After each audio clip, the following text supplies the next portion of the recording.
Hello, everyone on Facebook and on Instagram. Eid Mubarak for everyone who is celebrating Eid yesterday and today and tomorrow. Well, it has been a long month for Ramadan, and I'm super happy to be with you today.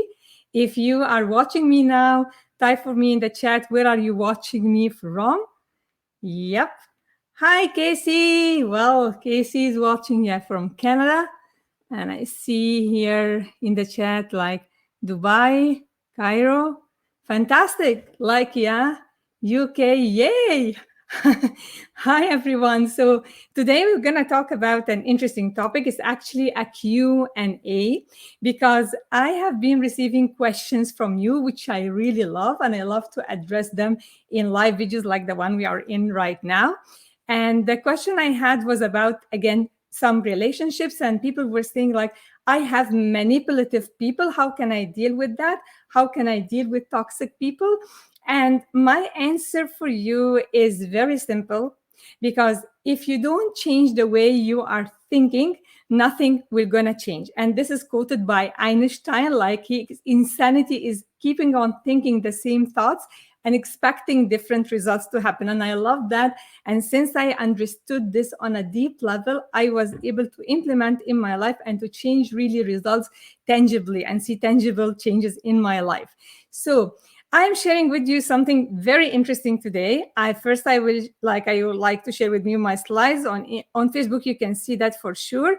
So what are people's two basic motives? I want to share this with you today, and how relationships turn out to be a source of pain. Because some of the best relationship ever, like even with parenting, love relationships, family, friends, it can be very painful. Like you don't find, like you expect these are to be your best, and it doesn't happen. Like when you try to avoid seeing them, you think they are your torture. How does this happen? What happened? Like I'll share with you. And scarcity mindset versus abundant mindset. So these are the topics we're covering today in the answering your questions about relationship. And I really, really invite you, if even nothing of this like resonate with you, to try something new. Because as I said, if you keep on thinking the same thoughts that you have for a long time and expect different results, then honestly, this is insanity. And you have the ability to accept what I'm saying, and you have the ability to reject it. That's totally yours. But it's really wise to try something that I haven't been trying or never did before, so that I can have different results. Makes sense, right? So right now, I'm going to share with you the story of the magic kitchen.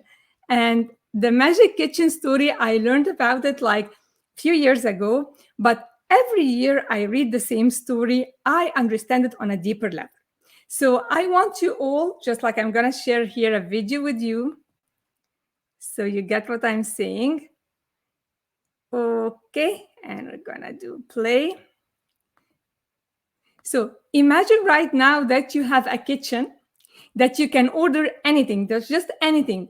Any food that you want will just come, like without you thinking about it. So how does that make you feel? Like if you think of spaghetti, you will find it ready. If you think of seafood, you'll find it ready.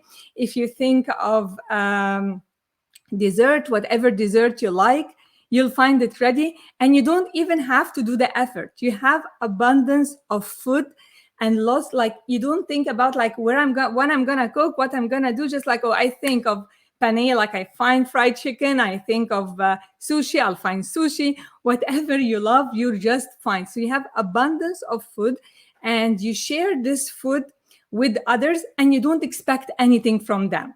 Try to see, imagine that, like especially women who are watching me would love that, because you don't have to cook. Everything you just think of will come to you. You don't need food from anyone. You have everything, and you're sharing it with everybody.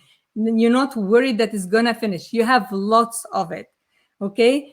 And then imagine one day some pizza guy knocked on your door, and he said, you know what, I have wonderful pizza, and I can give it to you, but on one condition. You listen to what I ask you to do, and you do exactly what I tell you to do. I'm gonna control your life. What do you think your answer will be? Knowing that you have this kitchen, you will say, Oh, thank you very much. Honestly, I don't need that. I have a kitchen and I have plenty of food that I am willing. Okay. So, and I'm willing to let you know to share this food with you, and I don't want anything from you. So, how does that make you feel? Versus, imagine the other scenario. If you have been starving and you haven't eaten for maybe weeks, and you haven't been having like started to feel really weak and tired, and someone knocks on your door like this pizza guy and tells you, well, okay, I have food I can share with you, but you have to do exactly what I want you to do. And you have to just like let me control your life.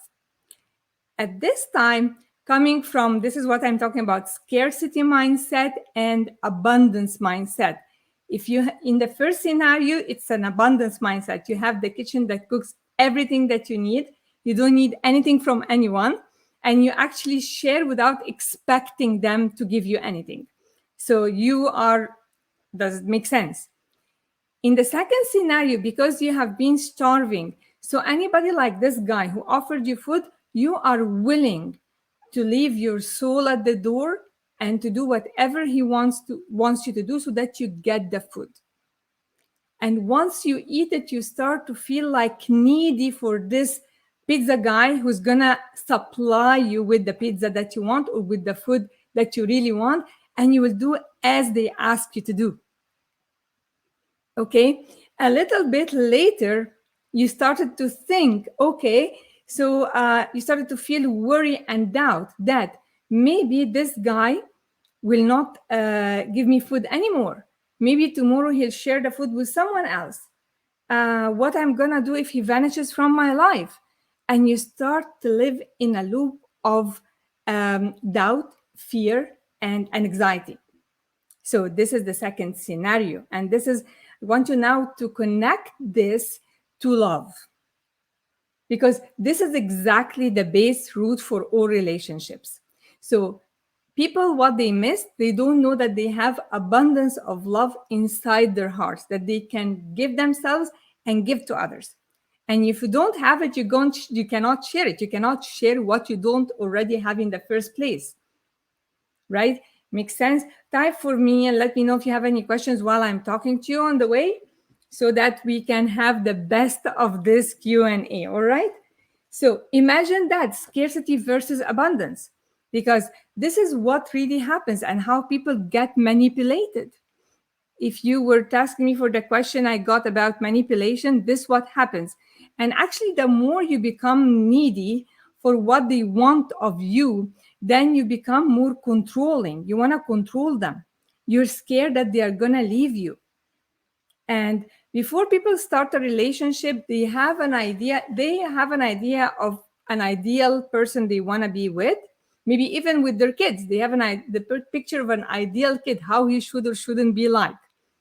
And they themselves have a picture or an image that they don't reflect to people like. So when, for example, if I meet a friend and I'm pretending to be someone who is not me, and I have expectations for her to be that person, so I have an image that I know about myself, and I'm projecting one which is not true, and I'm dealing with a person, I'm expecting her to deal in a certain way.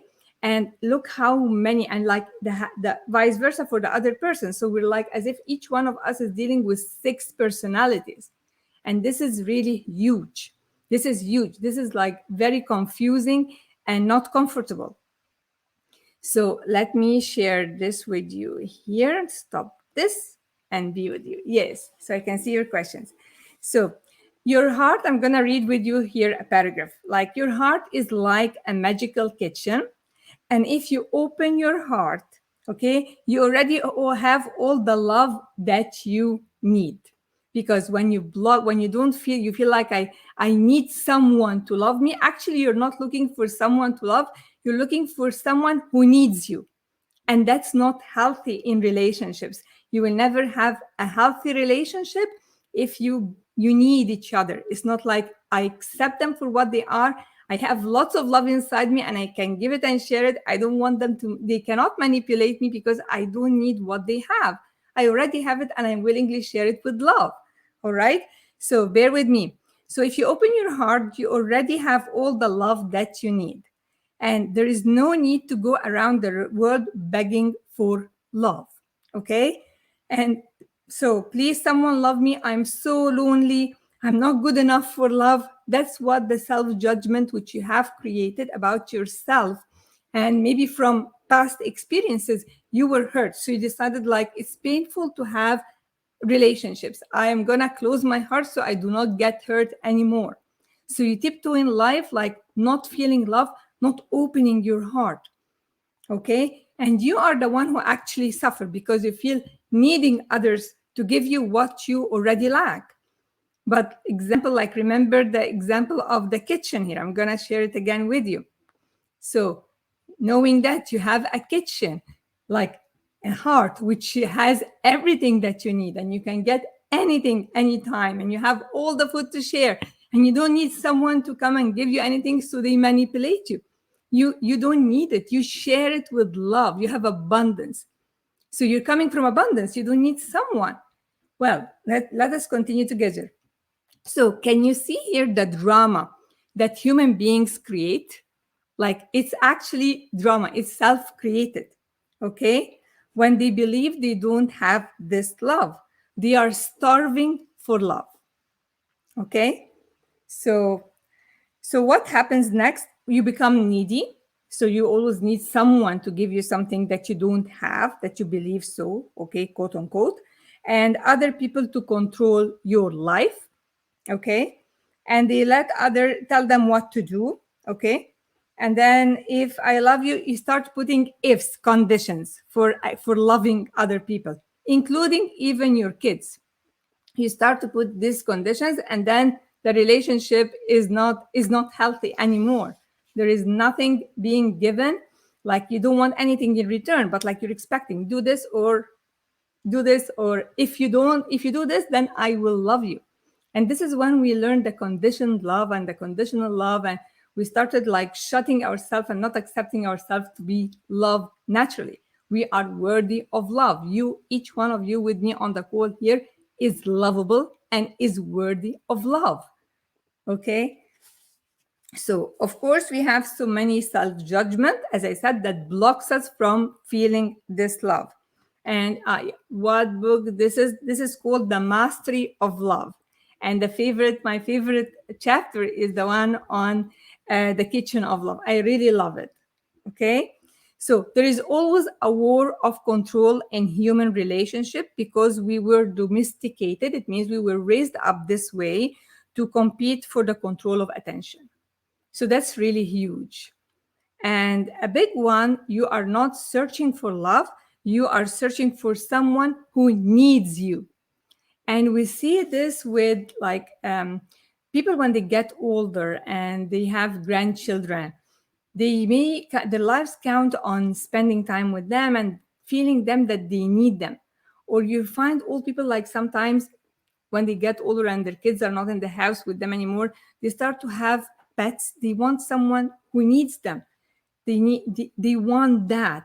But if I feel like I am lovable and I have all the love I need and I can share it with anyone anytime, I come from an abundance mindset versus lack and needy mindset, then I would be happy when I'm sitting on my own, when I'm reading a book on my own, when I'm sitting like alone. I'm okay with that. I don't need others to control how they express their love to me. I don't need it. Okay? Make sense here? So I want you to share with me if you have any questions, because as I said, I'm going to answer them all for you today. So there's something really wonderful I would love to share as well with you in this part. When we are children, like 6 or 7, when you want to have a partner or a friend to play with, you're looking to have fun. You're not looking for pain. And the two basic needs for human beings that motivate and moves us. Number one, we're moving away from pain. Number two, we are like heading towards what gives us happiness. So it's either or. Either you are coming from like, I don't want the pain, I want out of the pain, or I'm seeking pleasure and happiness. And we were kids, we understood this very well. We would have a friend, make new friends with ease so that we can have fun together. We don't play together, so we say like, oh, I need a and I want a new friend, so I feel jealous. I feel I control them. I can easily tell them what to do. Well, that's not fun. Then you're looking here for your pain. So if you are in a relationship or you're heading towards a relationship and you feel like, I want to feel jealous, I want to feel loved, I want to feel needy, like that's not a healthy one. And you need to look inside you and see like, why I'm doing this? Why I don't feel the love already inside me? Why have I blocked myself and felt unsafe to love people and to love myself? And that's the number one thing. People who lack self-love, self-love, by the way, is the opposite of selfishness. When you are in a relationship that you want to control and manipulate, this is selfishness, because it's all about you and what makes you, not thinking about what others want and consider what are their priorities and how they express the love. And this is the way they are. You cannot change a cat like to bark. You cannot train her to bark. You cannot change a dog to mew. You can never do that. If you expect others to change and to change others, you will suffer in the relationship, and they will not, and they're not going to be happy as well. So you're signing up for your torture, not for your freedom, for love, for abundance. That's not it. So to be in a healthy relationship, before you do that, you must like know that you have all the love that you need inside your heart. You have to get in touch with that. If there are layers blocking you from feeling this love for yourself and from expanding it to others, because if you don't have it for yourself, you cannot feel it for others for sure, because we cannot give what we lack. Okay. So yeah, I got a question here. So are we supposed to not have relationships if we don't want someone to love us? I'm not saying that. I'm saying to stay in a relationship, in a healthy relationship, you have to feel that you already, like the example of the kitchen, you have what you need and you have abundance of it.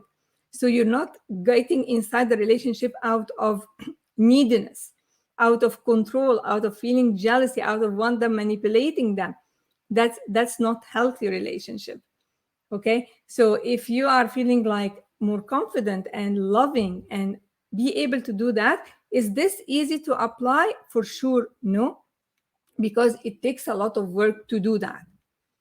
It takes a lot of work to do that. But you have to understand yourself and why this is happening, so that you can be enjoying a relationship that you really long for. Have a healthy one with your kids. Have a healthy one with new friends.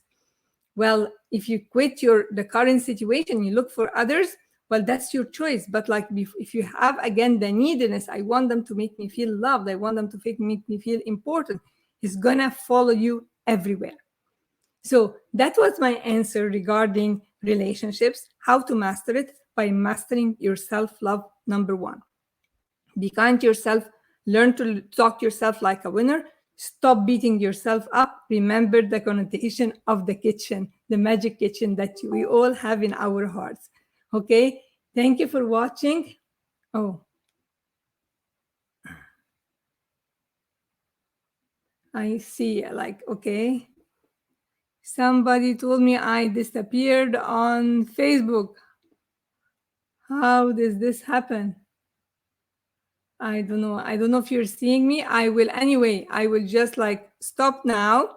I'll go through the video. If there is anything, I'm gonna like record the main points for you. I don't know how this happened, but I am there. I didn't vanish. I hope you can see me now. I can see viewers.